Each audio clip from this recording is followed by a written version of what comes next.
ਨਮਸਕਾਰ, ਸਤਿ ਸ਼੍ਰੀ ਅਕਾਲ, ਆਦਾਬ। ਮੇਰਾ ਨਾਮ ਮਨਦੀਪ ਪੁਨੀਆ ਹੈ ਤੇ ਤੁਸੀਂ ਸੁਣ ਰਹੇ ਹੋ ਪੰਜਾਬੀ ਰੇਡੀਓ ਯੂਐਸਏ। ਮੈਂ ਇੱਕ ਵਾਰ ਫਿਰ ਹਾਜ਼ਰ ਹਾਂ ਨਵੇਂ ਬੁਲਟਨ ਦੇ ਨਾਲ ਤੇ ਸ਼ੁਰੂਆਤ ਕਰਦੇ ਹਾਂ ਅੱਜ ਦੀ ਮੁੱਖ ਖਬਰਾਂ ਤੋਂ।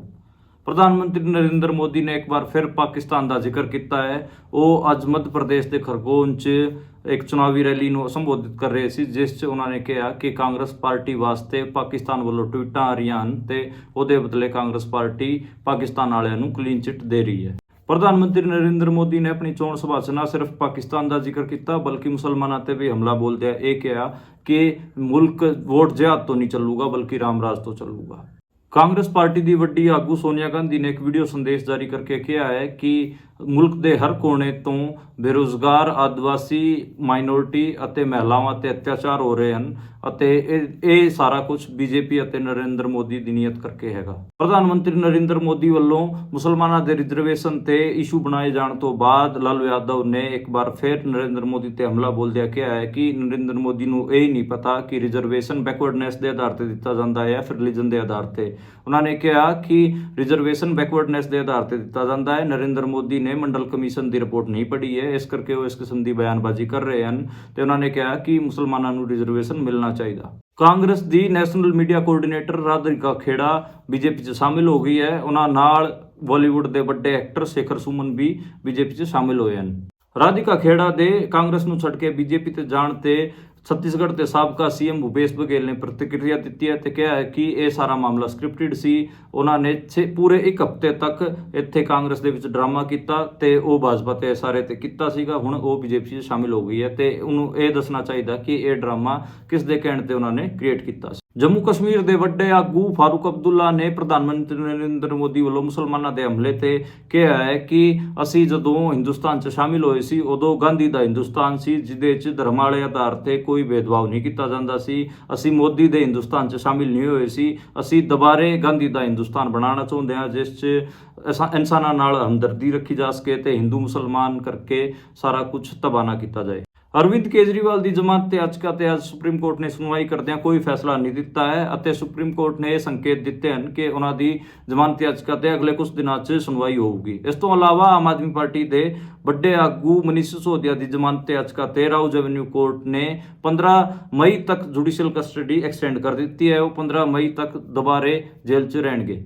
ਅੱਜ ਮੁਲਕ ਭਰ 'ਚ ਤੀਜੇ ਫੇਜ਼ ਦੀ ਵੋਟਿੰਗ ਹੋ ਰਹੀ ਹੈ ਤੇ ਪੱਛਮੀ ਉੱਤਰ ਪ੍ਰਦੇਸ਼ ਦੇ ਸੰਭਲ ਸੀਟ ਤੇ ਮੁਸਲਮਾਨਾਂ ਨੂੰ ਵੋਟ ਨਾ ਪਾਉਣ ਤੇ ਕਈ ਸਾਰੀਆਂ ਵੀਡੀਓਜ਼ ਇੰਟਰਨੈਟ ਤੇ ਵਾਇਰਲ ਹੋ ਰਹੀਆਂ ਹਨ, ਜਿਹਦੇ 'ਚ ਪੁਲਿਸ ਵਾਲੇ ਮੁਸਲਮਾਨਾਂ ਨੂੰ ਮਤਦਾਨ ਸੈਂਟਰਾਂ ਤੋਂ ਬਾਹਰ ਕੱਢ ਕੇ ਭਜਾ ਰਹੇ ਹਨ ਤੇ ਉਹਨਾਂ ਤੇ ਲਾਠੀ ਚਾਰਜ ਕਰ ਰਹੇ ਹਨ।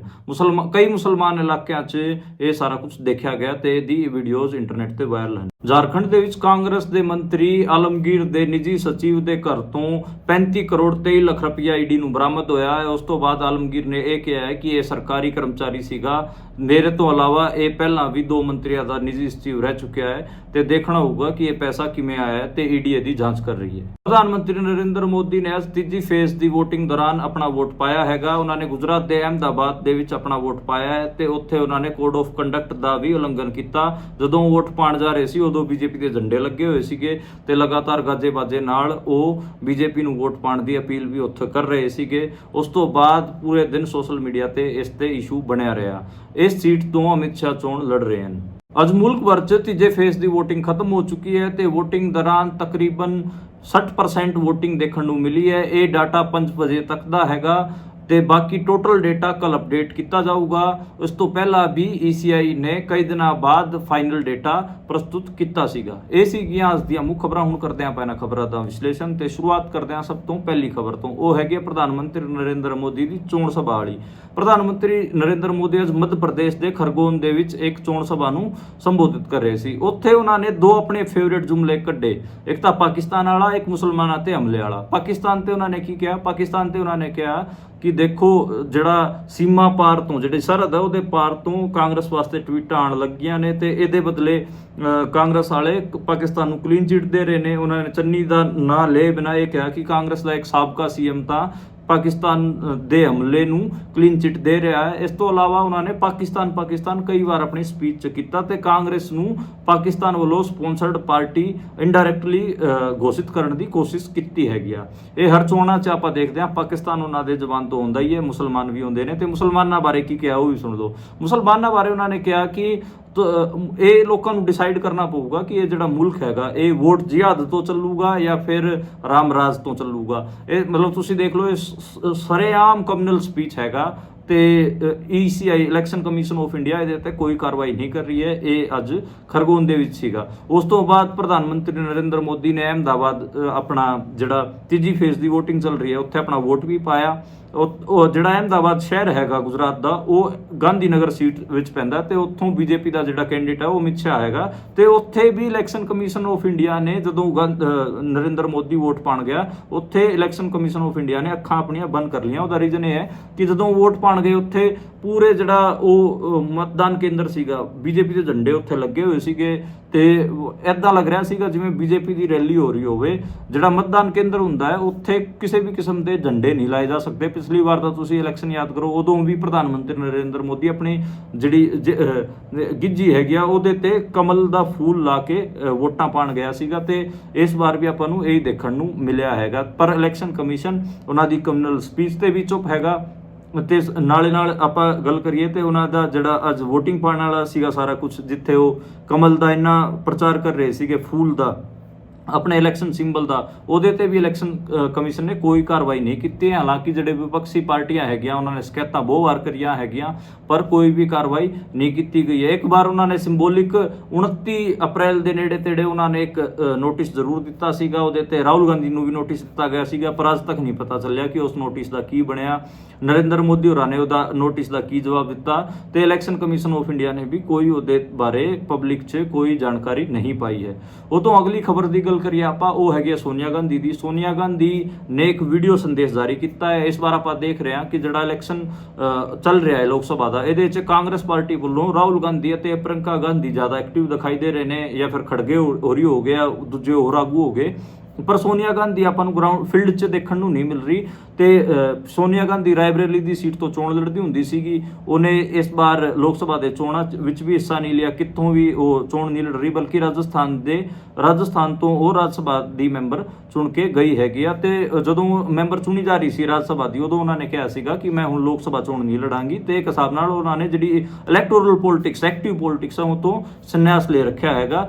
ਤੇ ਪਰ ਉਹਨਾਂ ਨੇ ਅੱਜ ਇੱਕ ਵੀਡੀਓ ਜਾਰੀ ਕੀਤਾ ਹੈ, ਵੀਡੀਓ ਸੰਦੇਸ਼। ਉਹਦੇ 'ਚ ਉਹਨਾਂ ਨੇ ਕਿਹਾ ਕਿ ਮੁਲਕ ਦੇ ਜਿਹੜੇ ਬੇਰੁਜ਼ਗਾਰ ਹੋ ਗਏ, ਮਹਿਲਾਵਾਂ ਹੋ ਗਈਆਂ, ਆਦੀਵਾਸੀ ਹੋ ਗਏ, ਦਲਿਤ ਹੋ ਗਏ ਜਾਂ ਫਿਰ ਮਾਈਨੋਰਿਟੀ ਹੋ ਗਈਆਂ, ਉਹਨਾਂ ਦਾ ਬਹੁਤ ਬੁਰਾ ਹਾਲ ਹੈਗਾ ਤੇ ਉਹ BJP ਅਤੇ ਨਰਿੰਦਰ ਮੋਦੀ ਨੀਅਤ ਕਰਕੇ ਹੈਗਾ, ਉਹਨਾਂ ਦੀ ਨੀਅਤ ਇਹਨਾਂ ਬਾਰੇ ਖਰਾਬ ਹੈਗੀ ਆ, ਇਸ ਕਰਕੇ ਹੀ ਉਹ ਇਸ ਬੁਰੇ ਹਾਲ 'ਚ ਜੀ ਰਹੇ ਹਨ। ਤੇ ਉਹਨਾਂ ਦੇ ਇਸ ਵੀਡੀਓ ਨੂੰ ਕਾਂਗਰਸ ਪਾਰਟੀ ਵਾਲੇ ਲਗਾਤਾਰ ਪ੍ਰਚਾਰ ਕਰ ਰਹੇ ਹਨ ਤੇ ਇਹਨੂੰ ਇਹ ਮੰਨਿਆ ਜਾ ਰਿਹਾ ਕਿ ਇਹ ਇਸ ਚੋਣ ਪ੍ਰਚਾਰ 'ਚ ਜਿਹੜਾ ਕਾਂਗਰਸ ਪਾਰਟੀ ਵੱਲੋਂ ਇਹ ਸੋਨੀਆ ਗਾਂਧੀ ਇਸੇ ਕਿਸਮ ਦੀ ਹੀ ਭੂਮਿਕਾ ਨਿਭਾ ਰਹੀ ਹੈ। ਉੱਦਾਂ ਉਹ ਜਿਹੜੇ ਫੈਸਲੇ ਹੋ ਰਹੇ ਹਨ ਟਿਕਟ ਵੰਡਵਾਰੇ ਦੇ ਜਾਂ ਫਿਰ ਹੋਰ ਦੂਜੇ ਜਿਹੜੇ ਪੋਲੀਟੀਕਲ ਫੈਸਲੇ ਕਾਂਗਰਸ ਪਾਰਟੀ ਲੈ ਰਹੀ ਹੈ, ਉਹਦੇ 'ਚ ਕਿਤੇ ਨਾ ਕਿਤੇ ਸ਼ਾਮਿਲ ਰਹਿੰਦੀ ਹੈਗੀ ਆ ਸੋਨੀਆ ਗਾਂਧੀ, ਪਰ ਕਿਤੇ ਨਾ ਕਿਤੇ ਇੱਕ ਰਿਟਾਇਰਮੈਂਟ ਹੋ ਗਈ ਹੈ ਤੇ ਮੇਨ ਜਿਹੜਾ ਕੰਮ ਹੈਗਾ ਉਹ ਸਾਰਾ ਰਾਹੁਲ ਗਾਂਧੀ ਅਤੇ ਪ੍ਰਿਯੰਕਾ ਗਾਂਧੀ ਤੇ ਛੱਡਿਆ ਹੋਇਆ ਹੈਗਾ। ਉਸ ਤੋਂ ਜਿਹੜੀ ਅਗਲੀ ਖਬਰ ਦੀ ਗੱਲ ਕਰੀਏ, ਉਹ ਹੈਗਾ ਲਾਲੂ ਯਾਦਵ ਦਾ ਬਿਆਨ OBC ਰਿਜ਼ਰਵੇਸ਼ਨ ਤੇ।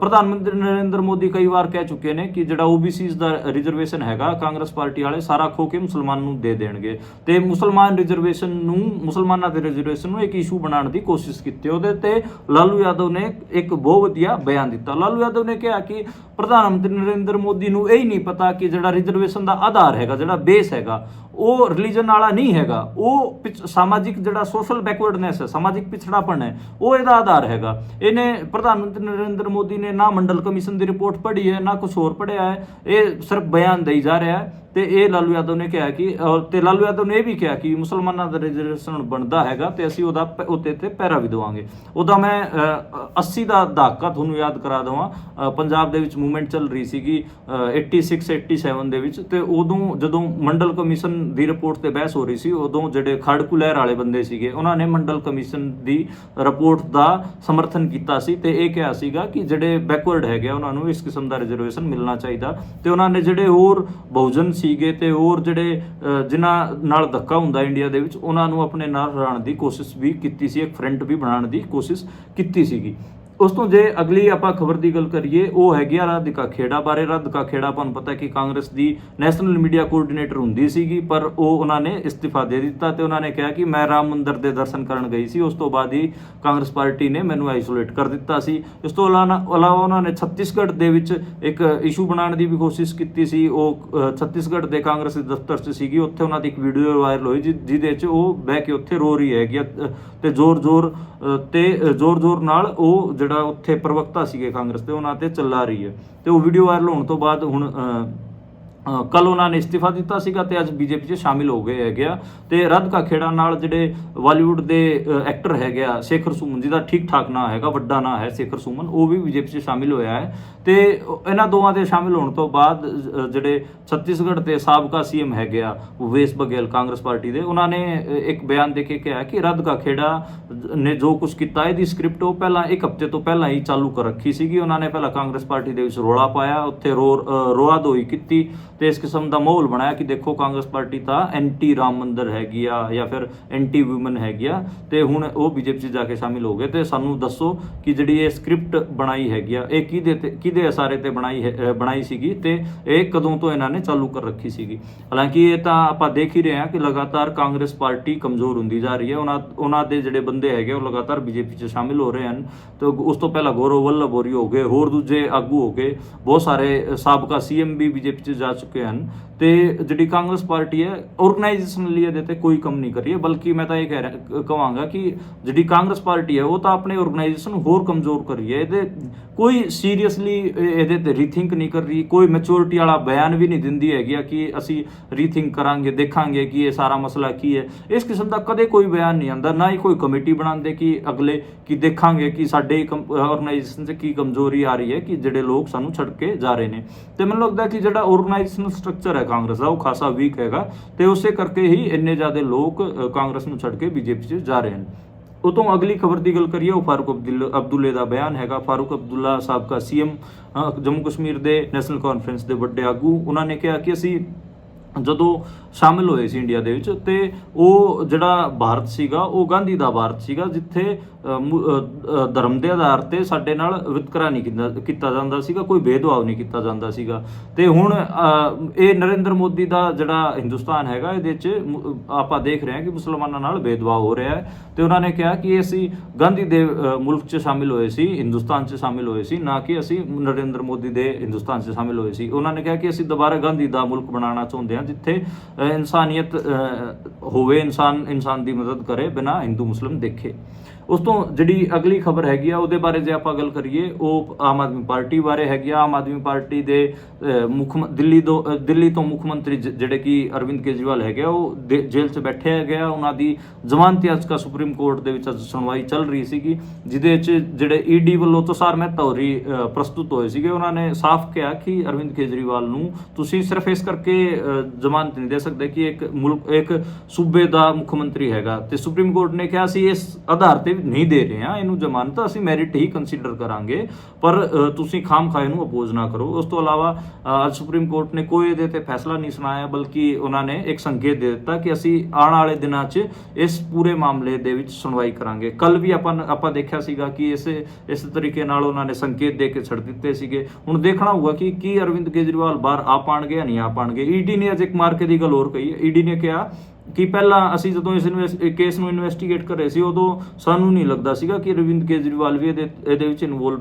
ਮਿਲੂਗਾ, ਪਰ ਜਦੋਂ ਅਸੀਂ ਇਹਨੂੰ ਹੋਰ ਡੀਪ ਜਾਂਦੇ ਗਏ ਉਦੋਂ ਅਸੀਂ ਅਰਵਿੰਦ ਕੇਜਰੀਵਾਲ ਦੀ ਇਨਵੋਲਵਮੈਂਟ ਇਸ ਮਾਮਲੇ ਤੇ ਦੇਖੀ ਹੈਗੀ ਆ। ਇਸੇ ਕਰਕੇ ਅਸੀਂ ਇਹਦੀ ਜਿਹੜੀ ਜ਼ਮਾਨਤ ਯਾਚਕਾ ਹੈ, ਜਿਹੜੀ ਜ਼ਮਾਨਤ ਦੀ ਅਰਜ਼ੀ ਹੈਗੀ ਆ, ਇਹਨੂੰ ਅਪੋਜ਼ ਕਰ ਰਹੇ ਹੈਗੇ ਆ। ਇਸ ਤੋਂ ਇਲਾਵਾ ਜਿਹੜੇ ਦਿੱਲੀ ਦੇ ਇੱਕ ਹੋਰ ਵੱਡੇ ਆਗੂ ਹੈਗੇ ਆ ਆਮ ਆਦਮੀ ਪਾਰਟੀ ਦੇ, ਤੇ ਦਿੱਲੀ ਦੇ ਡਿਪਟੀ ਜਿਹੜਾ ਮੁੱਖ ਮੰਤਰੀ ਹੈਗੇ ਆ, ਡਿਪਟੀ ਸੀਐਮ ਮਨੀਸ਼ ਸਿਸੋਦੀਆ, ਸਾਬਕਾ ਕਹਿ ਸਕਦੇ ਹਾਂ, ਹੁਣ ਤਾਂ ਉਹ ਉਸ ਪੋਸਟ ਤੇ ਨਹੀਂ ਹੈਗੇ ਆ, ਅਤੇ ਉਹ ਵੀ ਜੇਲ੍ਹ 'ਚ ਬੈਠੇ ਹੈਗੇ ਆ। ਉਹਨਾਂ ਦੀ ਵੀ ਰਾਉਜ਼ ਐਵੇਨਿਊ ਕੋਰਟ 'ਚ ਜ਼ਮਾਨਤ ਲੱਗੀ ਹੋਈ ਸੀਗੀ, ਜਿਹਦੇ 'ਚ ਰਾਉਜ਼ ਐਵੇਨਿਊ ਕੋਰਟ ਨੇ 15 ਮਈ ਤੱਕ ਉਹਨਾਂ ਦੀ ਜੁਡੀਸ਼ੀਅਲ ਕਸਟਡੀ ਨੂੰ ਐਕਸਟੈਂਡ ਕਰ ਦਿੱਤਾ ਹੈ ਤੇ ਉਹ 15 ਮਈ ਤੱਕ ਜੇਲ੍ਹ 'ਚ ਹੀ ਰਹਿਣਗੇ। 15 ਮਈ ਨੂੰ ਦੁਬਾਰਾ ਉਹਨਾਂ ਦੀ ਯਾਚਕਾ ਤੇ ਸੁਣਵਾਈ ਹੋਊਗੀ ਤੇ ਦੇਖਣਾ ਹੋਊਗਾ ਕਿ ਉਹਦੇ 'ਚ ਕੀ ਬਣੂਗਾ। ਜਿਹੜੇ ਆਮ ਆਦਮੀ ਪਾਰਟੀ ਦੇ ਦਿੱਲੀ ਦੇ ਵਿੱਚ ਜਿਹੜੇ ਵੱਡੇ ਆਗੂ ਹੁੰਦੇ ਸੀਗੇ ਉਹ ਤਾਂ ਸਾਰੇ ਜੇਲ੍ਹ 'ਚ ਹੀ ਬੈਠੇ ਹੈਗੇ ਆ, ਤੇ ਉਹਨਾਂ ਦਾ ਜਿਹੜਾ ਸਾਰਾ ਇੱਕ ਅਸਰ ਆਪਾਂ ਕਹੀਏ ਦਿੱਲੀ ਦੇ ਜਿਹੜੇ 7 ਲੋਕ ਸਭਾ ਸੀਟਾਂ ਹੈਗੀਆਂ ਉਹਨਾਂ ਤੇ ਪੈ ਰਿਹਾ ਹੈ। ਤੇ ਕਿਤੇ ਨਾ ਕਿਤੇ ਬੀਜੇਪੀ ਹੈਗੀ ਆ ਉਹ ਇਸ ਵਕਤ ਲੀਡ ਲੈ ਰਹੀ ਹੈ। ਜੇ ਅਰਵਿੰਦ ਕੇਜਰੀਵਾਲ ਹੋ ਰਹੀ ਹੈ, ਫਿਰ ਮਨੀਸ਼ ਸਿਸੋਦੀਆ ਹੋਰੀ ਬਾਹਰ ਆਉਂਦੇ ਨੇ ਜੇਲ੍ਹ ਤੋਂ, ਤਾਂ ਫਿਰ ਕਾਂਗਰਸ ਅਤੇ ਆਮ ਆਦਮੀ ਪਾਰਟੀ ਲਈ ਦਿੱਲੀ ਦੇ ਵਿੱਚ ਇੱਕ ਠੀਕ ਠਾਕ ਮਾਹੌਲ ਬਣ ਸਕਦਾ। ਪਰ ਦੇਖਣਾ ਹੋਊਗਾ ਕਿ ਉਹਨਾਂ ਨੂੰ ਜ਼ਮਾਨਤ ਮਿਲਦੀ ਹੈਗੀ ਜਾਂ ਫਿਰ ਨਹੀਂ ਮਿਲਦੀ। ਕਿਤੇ ਨਾ ਕਿਤੇ ਇਹ ਇਲੈਕਸ਼ਨਾਂ ਨਾਲ ਜੁੜ ਕੇ ਹੀ ਇਹਨਾਂ ਦੀ ਜ਼ਮਾਨਤ ਨੂੰ ਆਪਾਂ ਨੂੰ ਦੇਖਣਾ ਚਾਹੀਦਾ। ਉਸ ਤੋਂ ਜਿਹੜੀ ਅਗਲੀ ਖਬਰ ਹੈਗੀ ਆ ਉਹ ਜੇ ਉਹਦੀ ਆਪਾਂ ਗੱਲ ਕਰੀਏ, ਉਹ ਅੱਜ ਵੋਟਿੰਗ ਵਾਲੀ ਹੈਗੀ ਆ। ਮੈਂ ਪਹਿਲਾਂ ਵੀ ਦੱਸਿਆ ਕਿ ਅੱਜ ਤੀਜੇ ਫੇਜ਼ ਦੀ ਵੋਟਿੰਗ ਹੋ ਰਹੀ ਹੈ, ਤੇ ਇੱਕ ਜ਼ਿਲ੍ਹੇ ਬਾਰੇ ਬਹੁਤ ਜ਼ਿਆਦਾ ਚਰਚਾ ਹੋ ਰਹੀ, ਇੱਕ ਸੀਟ ਬਾਰੇ, ਉਹ ਹੈਗੀ ਆ ਉੱਤਰ ਪ੍ਰਦੇਸ਼ ਦੀ ਸੰਭਲ ਸੀਟ। ਉੱਥੇ ਬਹੁਤ ਸਾਰੀ ਵੀਡੀਓਜ਼ ਵਾਇਰਲ ਹੋਈਆਂ ਜਿਹਦੇ 'ਚ ਆਪਾਂ ਨੂੰ ਦੇਖਣ ਨੂੰ ਮਿਲਿਆ ਕਿ ਜਿਹੜੀ ਪੁਲਿਸ ਹੈਗੀ ਆ ਉਹ ਮੁਸਲਮਾਨ ਵੋਟਰਾਂ ਨੂੰ ਉਹਨਾਂ ਦੇ ਜਿਹੜੇ ਵੋਟਿੰਗ ਸੈਂਟਰ ਹੈਗੇ ਉੱਥੋਂ ਭਜਾ ਰਹੇ ਨੇ, ਉਹਨਾਂ ਤੇ ਲਾਠੀ ਚਾਰਜ ਕਰ ਰਹੇ ਨੇ। ਕਈ ਥਾਵਾਂ ਤੇ ਮੁਸਲਮਾਨਾਂ ਨੇ ਇਹ ਆਰੋਪ ਵੀ ਲਾਇਆ ਹੈਗਾ ਕਿ ਉਹਨਾਂ ਦੇ ਜਿਹੜੇ ਆਈਡੈਂਟੀ ਕਾਰਡ ਸੀਗੇ ਉਹ ਪੁਲਿਸ ਨੇ ਖੋਲ੍ਹੇ ਹਨ ਤੇ ਉਹਨਾਂ ਨੂੰ ਵੋਟ ਨਹੀਂ ਪਾਉਣ ਦੇ ਰਹੇ। ਤੇ ਇਹ ਜਿਹੜਾ ਉੱਤਰ ਪ੍ਰਦੇਸ਼ ਪੁਲਿਸ ਦਾ ਜਿਹੜਾ ਇਹ ਰਵੱਈਆ ਦੇਖਣ ਨੂੰ ਮਿਲਿਆ ਹੈਗਾ, ਇਹ ਖਾਸਾ ਚਿੰਤਾ ਦਾ ਵਿਸ਼ਾ ਹੈਗਾ। ਇਲੈਕਸ਼ਨ ਕਮਿਸ਼ਨ ਨੂੰ ਇਹਦੇ ਤੇ ਨੋਟਿਸ ਲੈਣਾ ਚਾਹੀਦਾ। ਹਾਲਾਂਕਿ ਜਿਹੜੀ ਸੰਭਲ ਪੁਲਿਸ ਹੈ ਉਹਨੇ ਇੱਕ ਟਵੀਟ ਕਰਕੇ ਕਿਹਾ ਕਿ ਅਸੀਂ ਸਿਰਫ ਡਿਸਿਪਲਿਨ ਮੇਨਟੇਨ ਕਰਾ ਰਹੇ ਸੀਗੇ, ਅਸੀਂ ਕੋਈ ਉਹਨਾਂ ਨੂੰ ਵੋਟ ਪਾਉਣ ਤੋਂ ਨਹੀਂ ਰੋਕ ਰਹੇ ਸੀ। ਤੇ ਤੁਸੀਂ ਡਿਸਿਪਲਿਨ ਮੇਨਟੇਨ ਲਾਠੀ ਚਾਰਜ ਕਰਕੇ ਡਾਂਗ ਫੇਰ ਕੇ ਥੋੜੀ ਨਾ ਕਰਾਉਂਗੇ, ਤੁਸੀਂ ਉਹਨਾਂ ਦੇ ਵੋਟਿੰਗ ਕਾਰਡ ਥੋੜੀ ਨਾ ਖੋਲੋਗੇ। ਉਹ ਇੱਕ ਟਰਸਟ ਹੁੰਦਾ ਹੈ ਜਿਹੜਾ ਪੁਲਿਸ ਹੁੰਦੀ ਹੈ ਉਹਦੇ ਤੇ ਲੋਕਾਂ ਦਾ, ਤੇ ਤੁਸੀਂ ਲੋਕਾਂ ਨਾਲ ਵਧੀਆ ਵਿਵਹਾਰ ਨਹੀਂ ਕਰੋਗੇ, ਜੇ ਉਹਨਾਂ ਤੇ ਤੁਸੀਂ ਡਾਂਗ ਫੇਰੋਗੇ ਤਾਂ ਫਿਰ ਜਿਹੜੀ ਪੁਲਿਸੀਆ ਦਹਿਸ਼ਤ ਹੈ, ਪੁਲਿਸ ਟੈਰਰਿਜ਼ਮ, ਉਹ ਤਾਂ ਫੈਲੂਗਾ ਹੀ ਤੇ ਲੋਕ ਵੋਟ ਕਿਤੇ ਪਾਣ ਆਣਗੇ। ਇਹਦਾ ਫਰਕ ਆਪਾਂ ਨੂੰ ਇੱਥੇ ਵੋਟਿੰਗ ਦੇ ਵਿੱਚ ਵੀ ਦੇਖਣ ਨੂੰ ਮਿਲਿਆ। ਉੱਤਰ ਪ੍ਰਦੇਸ਼ ਦੇ ਵਿੱਚ ਘੱਟ ਵੋਟਿੰਗ ਪਰਸੈਂਟ ਰਹੀ ਹੈ। ਬਹੁਤ ਸਾਰੇ ਸੂਬੇ ਤਾਂ ਇੱਦਾਂ ਦੇ ਹੈਗੇ, ਜਿਵੇਂ ਅਸਮ ਹੋ ਗਿਆ, ਉੱਥੇ ਤਾਂ ਬਹੁਤ ਜ਼ਿਆਦਾ ਵੋਟਿੰਗ ਹੈ, 72-73% ਹੈਗੀ ਆ, ਤੇ ਉੱਤਰ ਪ੍ਰਦੇਸ਼ 'ਚ ਘੱਟ ਵੋਟਿੰਗ ਹੈਗੀ ਆ। ਤੇ ਮੈਂ ਤੀਜੇ ਫੇਜ਼ ਦੀ ਜਿਹੜੇ ਵੋਟਿੰਗ ਦੇ ਨੰਬਰਸ ਜਿਹੜੇ 5 ਵਜੇ ਤੱਕ ਦੇ ਹੈਗੇ ਆ ਉਹ ਮੈਂ ਦੱਸ ਦਿੰਦਾ ਕਿਹੜੇ ਕਿਹੜੇ ਸੂਬਿਆਂ ਦੇ ਵਿੱਚ ਕਿੰਨਾ ਰਿਹਾ। ਬਿਹਾਰ ਦੇ ਵਿੱਚ 56% ਰਿਹਾ, ਛੱਤੀਸਗੜ੍ਹ ਦੇ ਵਿੱਚ 68% ਰਿਹਾ ਹੈ, ਮਹਾਰਾਸ਼ਟਰ ਦੇ ਵਿੱਚ 53% ਰਿਹਾ ਹੈ, ਅਸਮ ਦੇ ਵਿੱਚ 74% ਰਿਹਾ ਹੈ, ਗੋਆ ਦੇ ਵਿੱਚ 72% ਰਿਹਾ ਹੈ, ਤੇ ਕਰਨਾਟਕ ਦੇ ਵਿੱਚ 66% ਰਿਹਾ ਹੈ, ਉੱਤਰ ਪ੍ਰਦੇਸ਼ ਵਿੱਚ 55% ਰਿਹਾ ਹੈ, ਮੱਧ ਪ੍ਰਦੇਸ਼ ਵਿੱਚ 62% ਰਿਹਾ ਹੈ, ਬੰਗਾਲ ਦੇ ਵਿੱਚ 73% ਰਿਹਾ ਹੈ, ਗੁਜਰਾਤ ਦੇ ਵਿੱਚ 55% ਰਿਹਾ ਹੈ। ਤੁਸੀਂ ਆਪ ਹੀ ਦੇਖ ਲਓ, ਉੱਤਰ ਪ੍ਰਦੇਸ਼ ਦੇ ਵਿੱਚ 55% ਵੋਟਿੰਗ ਪਰਸੈਂਟ ਰਿਹਾ ਹੈ। ਇਹ ਕਿਉਂ ਰਿਹਾ ਹੈ? ਇਹਦਾ ਰੀਜ਼ਨ ਕਿਤੇ ਨਾ ਕਿਤੇ ਇਹੀ ਹੈ ਕਿ ਜਿਹੜਾ ਮੁਸਲਮਾਨ ਜਿਹੜੇ ਬੂਥਾਂ ਦੇ ਵਿੱਚ ਮੁਸਲਮਾਨ ਜ਼ਿਆਦਾ ਹੈਗੇ ਆ, ਉੱਥੇ ਜਿਹੜੀ ਪੁਲਿਸ ਵਾਲੇ ਹੈਗੇ ਆ ਉਹ ਉਹਨਾਂ ਨਾਲ ਧੱਕਾ ਕਰ ਰਹੇ ਨੇ, ਉਹਨਾਂ ਨੂੰ ਡਾਂਗਾ ਫੇਰ ਕੇ ਉਹਨਾਂ ਨੂੰ ਵਾਪਸ ਭੇਜ ਰਹੇ ਨੇ, ਤਾਂ ਕਿ ਜਿਹੜਾ ਬੀਜੇਪੀ ਹੈ ਉਹਨੂੰ ਇੱਕ ਸਰਟੇਨ ਐਜ ਮਿਲ ਸਕੇ। ਤੇ ਜਿਹੜਾ ਪੁਲਿਸ ਪ੍ਰਸ਼ਾਸਨ ਹੈਗਾ ਯੂਪੀ ਦਾ, ਉਹ ਕਈ ਦਿਨਾਂ ਤੋਂ ਬੀਜੇਪੀ ਸਰਕਾਰ ਦੀ ਮਦਦ ਕਰਨ ਦੀ ਕੋਸ਼ਿਸ਼ ਕਰ ਰਿਹਾ ਹੈ, ਕਿਉਂਕਿ ਅਗਲਿਆਂ ਦੀ ਉੱਥੇ ਯੋਗੀ ਆਦਿੱਤਿਆਨਾਥ ਉੱਥੇ ਸਰਕਾਰ ਹੈਗੇ ਉੱਤਰ ਪ੍ਰਦੇਸ਼ 'ਚ, ਤੇ ਸੈਂਟਰ ਦੇ ਵਿੱਚ ਨਰਿੰਦਰ ਮੋਦੀ ਦੀ ਹੈਗੀ ਆ, ਤੇ ਉਹ ਜਿਹੜਾ ਪ੍ਰਸ਼ਾਸਨ ਹੈਗਾ ਉਹਦਾ ਤਾਂ ਉਹ ਸਰੇਆਮ ਗਲਤ ਇਸਤੇਮਾਲ ਕਰ ਹੀ ਰਹੇ ਹਨ, ਤੇ ਉਹ ਆਪਾਂ ਨੂੰ ਇਲੈਕਸ਼ਨਾਂ ਦੇ ਵਿੱਚ ਦੇਖਣ ਨੂੰ ਵੀ ਮਿਲ ਰਿਹਾ। ਉਦੋਂ ਜਿਹੜੀ ਅਗਲੀ ਖਬਰ ਦੀ ਗੱਲ ਕਰੀਏ, ਉਹ ਹੈਗਾ ਜਿਹੜੀ ਬਹੁਜਨ ਸਮਾਜ ਪਾਰਟੀ ਹੈ ਉਹਦੇ ਬਾਰੇ। ਬਹੁਜਨ ਸਮਾਜ ਪਾਰਟੀ ਨੇ ਆਪਣੇ 14 ਕੈਂਡੀਡੇਟ ਬਦਲ ਦਿੱਤੇ ਹਨ, ਤੇ 14 ਲੋਕ ਸਭਾ ਚੋਣਾਂ ਦੇ ਵਿੱਚ ਬਦਲੇ ਹੈਗੇ ਆ। ਤੇ ਇਹ 3-4 ਦਿਨਾਂ ਵਿੱਚ ਇਹ ਕਾਰਨਾਮਾ ਕੀਤਾ ਬਹੁਜਨ ਸਮਾਜ ਪਾਰਟੀ ਨੇ, ਜਿਹੜੀ ਮਾਇਆਵਤੀ ਦੀ ਪਾਰਟੀ ਹੈ। ਉਹਦਾ ਰੀਜ਼ਨ ਇੱਕ ਹੈ, ਉਹਦਾ ਰੀਜ਼ਨ ਇਹ ਹੈ ਕਿ ਜਿਹੜਾ ਮਾਇਆਵਤੀ ਦਾ ਭਤੀਜਾ ਹੈਗਾ ਆਕਾਸ਼ ਆਨੰਦ, ਉਹਦੇ ਤੇ ਇੱਕ FIR ਦਰਜ ਕੀਤੀ ਗਈ, ਤੇ ਉਹ FIR ਦਰਜ ਇਸ ਕਰਕੇ ਕੀਤੀ ਗਈ ਕਿਉਂਕਿ ਆਕਾਸ਼ ਆਨੰਦ ਇੱਕ ਚੋਣ ਸਭਾ 'ਚ ਸਪੀਚ ਦੇ ਰਿਹਾ ਸੀਗਾ, ਤੇ ਉਹਨਾਂ ਨੇ ਇਹਨਾਂ ਨੂੰ ਨਰਿੰਦਰ ਮੋਦੀ ਹੋਰਾਂ ਨੂੰ ਗੁੰਡਾ ਕਹਿਤਾ ਸੀਗਾ, ਤੇ ਉਹ ਇੱਕ FIR ਦਰਜ ਕੀਤੀ ਗਈ। ਉਸ ਤੋਂ ਬਾਅਦ ਜਿਹੜਾ ਆਕਾਸ਼ ਆਨੰਦ ਹੈ ਉਹਦੀ ਸਾਰੀ ਰੈਲੀਆਂ ਕੈਂਸਲ ਹੋ ਗਈਆਂ, ਉਹ ਕਿਸੇ ਵੀ ਰੈਲੀ 'ਚ ਨਹੀਂ ਜਾ ਰਿਹਾ, ਤੇ ਬਹੁਜਨ ਸਮਾਜ ਪਾਰਟੀ ਨੇ ਆਪਣੇ 14 ਕੈਂਡੀਡੇਟਸ ਦੀ ਲਿਸਟ ਬਦਲ ਦਿੱਤੀ। ਕਿਤੇ ਨਾ ਕਿਤੇ ਇਹਦੇ ਤੇ ਜਿਹੜੇ ਅਖਿਲੇਸ਼ ਯਾਦਵ ਹੋਰੀ ਹੋ ਗਈ, ਹੋਰ ਦੂਜੇ ਜਿਹੜੇ ਪੋਲੀਟੀਕਲ ਐਨਾਲਿਸਟ ਹੈਗੇ ਇੰਡੀਆ ਦੇ, ਉਹ ਇਹ ਕਹਿ ਰਹੇ ਨੇ ਕਿ ਇਹ ਜਿਹੜਾ ਬੀਜੇਪੀ ਨੇ ਮਾਇਆਵਤੀ ਦੇ ਭਤੀਜੇ ਤੇ FIR ਕੀਤੀ ਹੈ, ਉਹ ਤੋਂ ਡਰ ਕੇ ਮਾਇਆਵਤੀ ਹੋਰਾਂ ਨੇ ਬੀਜੇਪੀ ਦੇ ਅਕੋਰਡਿੰਗ ਇਹ 14 ਸੀਟਾਂ ਤੇ ਆਪਣੇ ਕੈਂਡੀਡੇਟ ਬਦਲੇ ਹਨ, ਤਾਂ ਕਿ ਕਿਤੇ ਨਾ ਕਿਤੇ ਬੀਜੇਪੀ ਨੂੰ ਫਾਇਦਾ ਹੋ ਸਕੇ। ਮਾਇਆਵਤੀ ਬਾਰੇ ਲਗਾਤਾਰ ਇੱਕ ਪ੍ਰਚਾਰ ਪਹਿਲਾਂ ਹੀ ਚੱਲ ਰਿਹਾ ਕਿ ਮਾਇਆਵਤੀ ਬੀਜੇਪੀ ਦੀ ਬੀ ਟੀਮ ਵਾਂਗ ਕੰਮ ਕਰ ਰਹੀ ਹੈ। ਜੇ ਆਪਾਂ ਇਹ 14 ਸੀਟਾਂ ਨੂੰ ਛੱਡ ਦਈਏ, ਜੇ ਆਪਾਂ ਪਹਿਲੇ ਫੇਜ਼ ਜਾਂ ਦੂਜੇ ਫੇਜ਼ ਦੀ ਗੱਲ ਕਰੀਏ, ਉਦੋਂ ਤਾਂ ਮੈਨੂੰ ਲੱਗ ਰਿਹਾ ਸੀਗਾ ਬਹੁਜਨ ਸਮਾਜ ਪਾਰਟੀ ਵਧੀਆ ਚੋਣ ਲੜ ਰਹੀ ਹੈਗੀ ਆ, ਤੇ ਵਧੀਆ ਟਿਕਟਾਂ ਉਹਨਾਂ ਨੇ ਦਿੱਤੀਆਂ ਹਨ। ਪਰ ਹੁਣ ਇਹ 14 ਸੀਟਾਂ ਬਦਲੀਆਂ ਗਈਆਂ ਹਨ ਤੀਜੇ ਫੇਜ਼ ਤੋਂ ਬਾਅਦ, ਤੇ ਹੁਣ ਇਹ ਲੱਗ ਰਿਹਾ ਕਿ ਕਿਤੇ ਨਾ ਕਿਤੇ ਜਿਹੜੀ ਮਾਇਆਵਤੀ ਹੈਗੀ ਆ ਉਹ ਆਕਾਸ਼ ਆਨੰਦ ਦੀ ਤੇ FIR ਹੋਣ ਤੋਂ ਬਾਅਦ ਘਬਰਾ ਗਈ ਹੈਗੀ ਆ ਤੇ ਉਹਨੇ ਤਾਂ ਹੀ ਇਹ ਜਿਹੜੇ FIR ਤੋਂ ਬਾਅਦ ਇਹ 14 ਸੀਟਾਂ ਤੇ ਉਹਨਾਂ ਨੇ ਆਪਣੇ ਕੈਂਡੀਡੇਟ ਬਦਲੇ ਹਨ। ਇੰਡੀਆ ਦੇ ਵਿੱਚ ਇਹ ਗਜ਼ਬ ਦੀ ਚੀਜ਼ ਹੁੰਦੀ ਹੈ ਕਿ ਬਹੁਤ ਸਾਰੇ ਦਲ ਹੈਗੇ ਆ, ਕਈ ਸਾਰੇ ਜਿਹੜਾ ਪੋਲੀਟੀਕਲ ਪਾਰਟੀਆਂ ਹੈਗੀਆਂ ਉਹ ਜਿਹੜੀ ਰੂਲਿੰਗ ਕਲਾਸ ਹੁੰਦੀ ਹੈ ਉਹਦੇ ਅਕੋਰਡਿੰਗ ਕੰਮ ਕਰਦੀ ਹੁੰਦੀ ਹੈ, ਉਹਨਾਂ ਦੀ ਬੀ ਟੀਮ ਬਣ ਕੇ ਕੰਮ ਕਰਦੀ ਹੁੰਦੀ ਹੈ। ਜਿਵੇਂ ਇਹ ਦੁਸ਼ਯੰਤ ਚੌਟਾਲਾ ਸੀਗਾ ਹਰਿਆਣਾ ਦੇ ਵਿੱਚ, BJP ਦੀ ਬੀ ਟੀਮ ਬਣਿਆ ਹੋਇਆ ਸੀਗਾ ਤੇ ਉਹਨਾਂ ਨਾਲ ਰਲ ਕੇ ਸਰਕਾਰ ਚਲਾ ਰਿਹਾ ਸੀਗਾ। ਕਿਸਾਨ ਅੰਦੋਲਨ ਹੋਇਆ ਉਦੋਂ ਵੀ ਉਹਨੇ ਪਾਰਟੀ ਛੱਡ ਕੇ ਉਹ ਬਾਹਰ ਨਹੀਂ ਆਇਆ, ਉਹਨਾਂ ਦੇ ਨਾਲ ਸਰਕਾਰ ਚਲਾਈ ਤੇ ਹੁਣ ਵੀ ਕਿਤੇ ਨਾ ਕਿਤੇ ਉਹਨੇ ਇੱਦਾਂ ਦੇ ਕੈਂਡੀਡੇਟ ਖੜੇ ਕੀਤੇ ਨੇ ਜਿਹਦੇ ਨਾਲ ਜਿਹੜੀ ਕਾਂਗਰਸ ਪਾਰਟੀ ਹੈ ਉਹਦਾ ਨੁਕਸਾਨ ਹੋਵੇ ਤੇ BJP ਪਾਰਟੀ ਦਾ ਫਾਇਦਾ ਹੋ ਸਕੇ। ਉਦੋਂ ਜਿਹੜੀ ਆਪਾਂ ਅਗਲੀ ਖਬਰ ਦੀ ਗੱਲ ਕਰੀਏ ਉਹ ਕੱਲ ਦੀ ਖਬਰ ਦੇ ਇੱਕ ਫੋਲੋਅਪ ਹੀ ਹੈ। ਕੱਲ ਮੈਂ ਇੱਕ ਖਬਰ ਦੱਸੀ ਸੀ ਆਪ ਜੀ ਨੂੰ ਕਿ ਝਾਰਖੰਡ ਦੇ ਵਿੱਚ ਕਾਂਗਰਸ ਪਾਰਟੀ ਦੇ ਕਈ ਸਾਰੇ ਆਗੂਆਂ ਤੇ ਉਹਨਾਂ ਦੇ ਠਿਕਾਣਿਆਂ ਤੇ ED ਨੇ ਛਾਪੇਮਾਰੀ ਕੀਤੀ ਸੀ ਤੇ ਜਿਹੜੇ ਪੂਰੇ ਵੱਡੇ ਨੋਟਾਂ ਦੇ ਪਹਾੜ ਆਪਾਂ ਕਹੀਏ ਦੇਖਣ ਨੂੰ ਤਸਵੀਰਾਂ ਦੇ ਵਿੱਚ ਮਿਲ ਰਹੇ ਸੀਗੇ। ਕਈ ਸਾਰੇ ਸੋਸ਼ਲ ਮੀਡੀਆ ਤੇ ਵੀਡੀਓਜ਼ ਵਾਇਰਲ ਹੋ ਰਹੀਆਂ ਸੀ।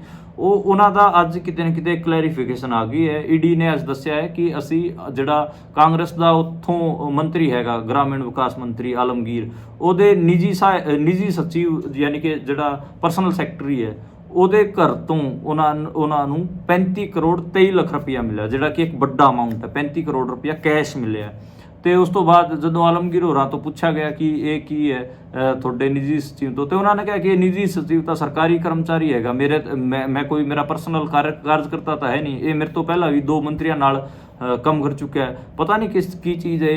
ਤੇ ED ਇਹਦੇ ਤੇ ਕਾਰਵਾਈ ਕਰੇ ਤੇ ED ਇਨਵੈਸਟੀਗੇਸ਼ਨ ਕਰੂਗੀ, ਉਦੋਂ ਹੀ ਪਤਾ ਲੱਗੂਗਾ ਕਿ ਇਹ ਪੈਸਾ ਕਿੱਥੋਂ ਕਿਸ ਚੀਜ਼ ਦਾ ਹੈ।